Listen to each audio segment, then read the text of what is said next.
Hitler was an incredibly rich man when he wrote his last will and testament in the bunker where he would take his life. He had amassed a fortune from the sales of Mein Kampf, business deals, and private investments. But who got Hitler's money after his death? What else was in his will? And could there be a massive fortune hidden away somewhere waiting to be found? As Nazi Germany fell during the end of World War II, Hitler committed suicide and transferred his power to other members of the Nazi regime.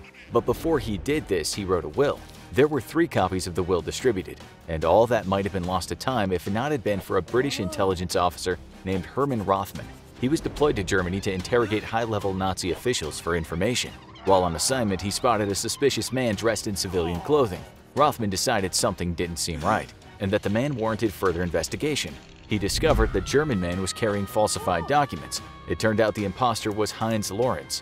Lorenz was the press secretary for Joseph Goebbels, the man who was made Chancellor of Nazi Germany by Hitler just before he committed suicide. Sewn into one of the seams of Lorenz's jacket were 3 documents. They were a final political statement written by Hitler himself, a document written by Goebbels, and Hitler's will. As you might expect, the political statement was wildly racist against the Jewish people. Hitler blamed them for his own shortcomings and for causing Nazi Germany to lose the war, thus reinforcing what a lunatic Hitler was. But what was in his will? Who got his fortune? The first thing Hitler talks about in his will is his new wife, Eva Braun. Up until right before their double suicide, Eva and Adolf were not yet married. Eva was the aide to Hitler's official photographer. They first met during a photo shoot of the Führer. Hitler and Braun developed a relationship and when opportunities presented themselves, spent time alone together. Hitler explained in his will that he was too busy to marry, and that was why they did it right before their deaths. Some scholars have their own theories about why Hitler waited so long to marry Braun, but according to Hitler's will, at the end of April 1945, the two were joined in matrimony. Hitler goes on to declare that Eva Braun made the decision under her own free will to commit suicide with him. Whether this is true or not, we'll never know, but in his will, Hitler claims this to be the case. In the next part of his will, Hitler discusses what will happen to his belongings and money. He states that everything he possesses and has any value should be given to the Nazi Party. However, Hitler writes it in a way that seems as if he doesn't own much of anything. This is far from the truth, as he had amassed a fortune from the sales of Mein Kampf, as well as through royalties on images of himself and business deals. Hitler continues by saying that if the Nazi Party does not survive, that his belongings should be given to the state. And if the state does not survive, then all is lost and his wishes are no longer necessary. Hitler does not make specific arrangements for his paintings and pictures, which he had collected over the years. They were to be given to Linz, Austria, the town in which he grew up. There, he also wanted the art to be displayed in a gallery for the public, and not as a private collection. It's in the next part of the will that Hitler mentions his money, yet he still does not acknowledge the massive sum he's accumulated over the course of his rise to power.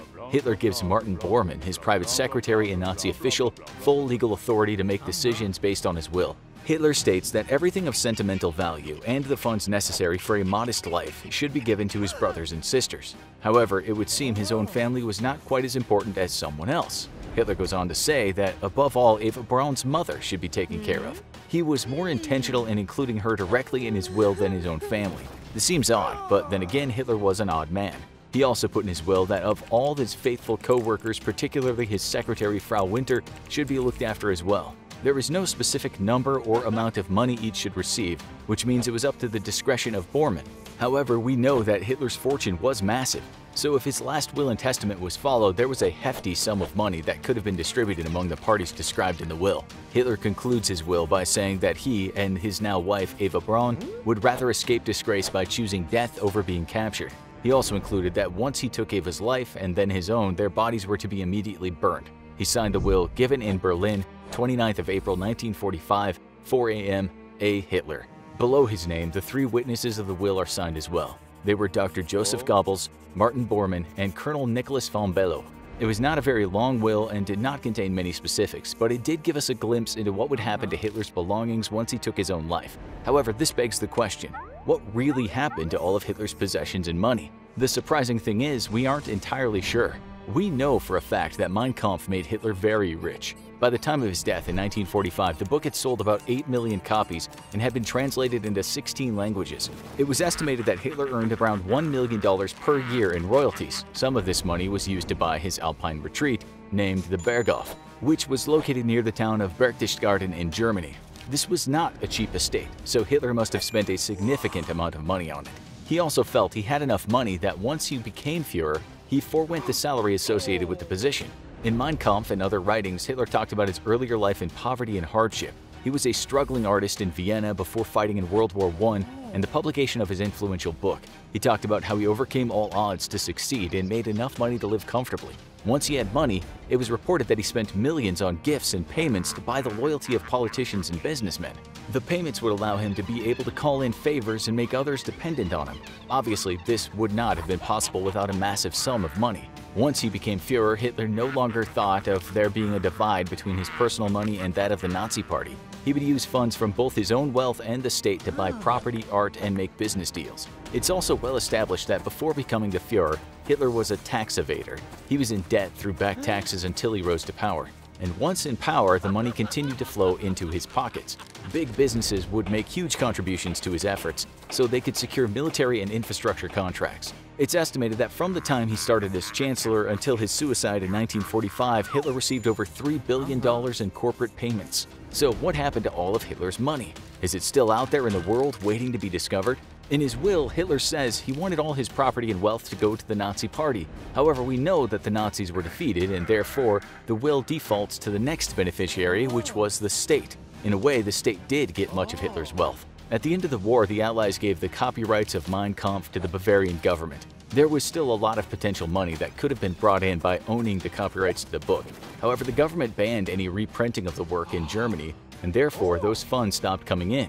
Both Hitler's Berghof estate in the Alps and his apartment in Munich were also given to Bavaria. So it would seem that a lot of Hitler's assets did actually go to the state like he wanted in his will. However, most of this was in the form of physical and intellectual property. What happened to the expensive art collections and actual money? There are accounts of Hitler's house in the Alps being bombed by Allied forces and then looted by the soldiers. It's possible that much of the artwork that Hitler had collected was stolen during this time.